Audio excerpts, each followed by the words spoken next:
Folks, Pastor Rocky Branch. Hope you're doing great today on Saturday. Today on the 26th day of April 2014 is my wife's birthday. Today, Miss Janice turns, blah, blah, blah, blah. I'm smarter than you think. Anyway, today's her birthday. Now, I've been with Janice for 37 years. I wasn't there when she was born, however. I'm sure she was a cute little baby, just like many, many babies. I know she grew up to be a beautiful woman, so I have no doubt that she wasn't a pretty baby. I'm sure that as she grew and as she had to have things taught her, hey, I've been with her a long time. She did that okay because she can eat well, dress herself well. She learned coming up through. She went to school. In other words, she matured from her birth. Her mother helped her. Her sister helped her. Brother probably helped her a little bit. Dad, maybe sometimes. But the point being is that she grew into a woman, a beautiful woman. She married me when I was lost. I had long hair and in the hippie generation. And God has just done a lot of stuff. But this is what I want you to know. I was not with Miss Janice, of whom I call Maggie. I wasn't with Maggie when she was physically born, but I was with her when she was spiritually born. I was with her in church when she accepted Christ and was born again, and it was in April 1981. Oh, I remember that time so well, I'm about to shout thinking about it. It was on prayer meeting on Wednesday night. I was sitting there, my cup was running over. I had gotten saved in January, and in April, she accepted Christ on prayer meeting night. That's why I like Wednesday night on prayer meeting because, I've had some people get saved on Wednesday night. Boy, it just put a charge in me. I'm telling you, what a joy. Oh, what joy flooded our soul. I knew that she wasn't saved. She pretty much had to figure that out herself. I didn't put pressure on her because it happened to me.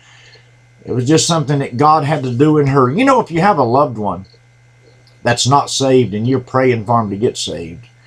And Janice and I only lived together a few months before either one of us were saved. And, the best thing to do is pray for them, not try to war with them. Don't try to convince them. Just live before them. Just live with them and show the grace of God. Because if you have known them before salvation or they have known you and you change, hey, they're going to see it. Well, Miss Janice gave her life to Christ in April of 1981. And I want to tell you today with all sincerity, everything that I can tell you, I'm telling you right now. She is the absolute best Christian woman I've ever met. She's the absolute best Christian woman I've ever known. I know a lot of Christian women. I've met some great speakers and their wives, been around some influential people. I know a lot of Christian women, a lot of Christian leaders. Miss Janice is the best Christian woman that I ever met. She happens to be my wife. And that's not why she's the best one at all. Because I live with her. I watch her. I observe her. I know who she is. No mystery. She is absolutely a servant of God. Now, my point in telling you this is not just to let you know it's her birthday and I was there when she was saved. As she matured as a child, she learned to eat, dress, so forth, so on. As a human, she also has matured as a Christian. When she and I both got saved, we were very much beginners in the Bible. Didn't know anything, really. No church background on my part. She'd gone a little bit, but it really didn't make a difference in her life. But so we were kind of beginners. So when we started reading the Bible, studying the Bible, well, it was different. I have watched her mature and grow into a strong, strong, strong Christian woman, an interceder in prayer. She has an intercession spirit that's incredible. She has burdens for children and women. This lady, this woman, my wife, is absolutely matured enormously since she got saved. Now, my question for you is two or threefold today. If you're living with someone that's not saved, Don't beat them over the head. That's not going to help you. Live before them and pray for them. God will work on them when they see you stay consistent.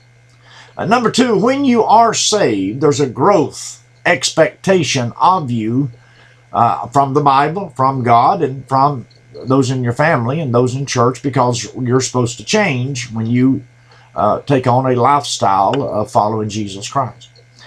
So in this scenario, in this situation with Maggie, she accepted Christ and she started growing. Now, she didn't grow just like from a baby.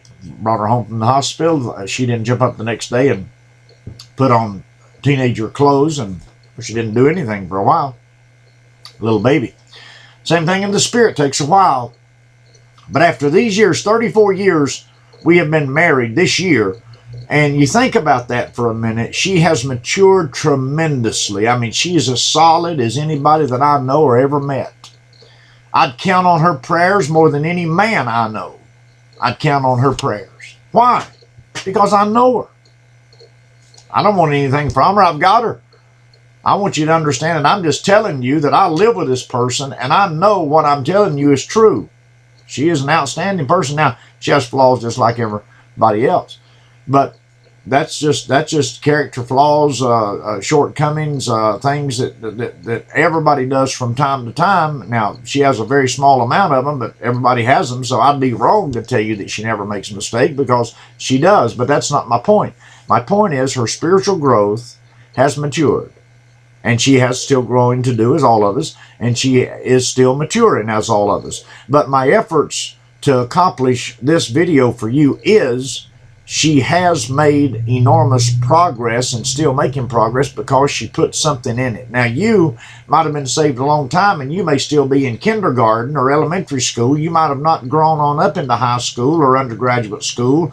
You may have not advanced, but you can advance because there's something in you, if you're saved, that will get you. You'd never find, there's no way on earth you'd ever find a more timid person than Janice was when I met her. Quiet, timid, wouldn't say anything, just bashful almost. Well, exactly. Boy, the Spirit of God got a hold of her. She got bold. I'm telling you, it's incredible. So today, happy birthday to Maggie, number one. Number two, if you're living with somebody and you're trying to lead them to Christ, don't beat them to death. Pray for them and live before them. Number three, spiritual maturity is a must for every person. That includes you and me and everybody else. So today, happy birthday, Maggie. I love you. Thank you for growing and showing me Jesus. And those of you that are watching, you also can grow in Christ, and I trust you will. God bless you. We love you, and goodbye.